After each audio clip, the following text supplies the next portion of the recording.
দস্তা ও অ্যালুমিনিয়ামের বাসন ব্যবহার করতে করতে একেবারে অনুজ্জ্বল হয়ে গেছে, কোনো রকম উজ্জ্বলতা নেই, তাহলে আর চিন্তা করো না বন্ধুরা। এই টিপসটা ফলো করে তোমরা যদি মেজে নাও তাহলে দেখবে তোমাদের অ্যালুমিনিয়াম বা দস্তার বাসন একেবারে সুন্দর চকচকে হয়ে গেছে।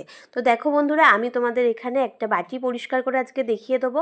তো আমাদের ঘরে যে সমস্ত অ্যালুমিনিয়ামের বাসন থাকে, অনেক সময় দস্তার প্রলেপ দেওয়া কিছু বাসন থাকে যেগুলো কিন্তু হাওয়ার সংস্পর্শে এসে কালো হয়ে যায়, অনুজ্জ্বল হয়ে যায়। তো সেই বাসনগুলো আমরা কীভাবে পরিষ্কার করে নিতে পারবো দেখে নাও। তো এখানে আমরা নিয়ে নিয়েছি ভিনিগারের পরে আমরা এখানে নিয়ে নেবো কিছুটা বেকিং সোডা, আর বেকিং সোডার পরে আমরা এখানে নিয়ে নেবো যে কোনো সাদা টুথপেস্ট।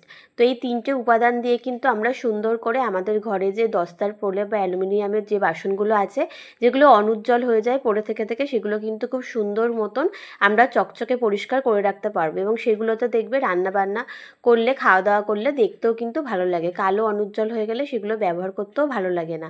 তো দেখো, আমি এই মিশ্রণটা ভালো করে এই বাটিটার মধ্যে লাগিয়ে এখানে 10 থেকে 15 মিনিট রেখে দেবো। তারপরে দেখবে তোমরা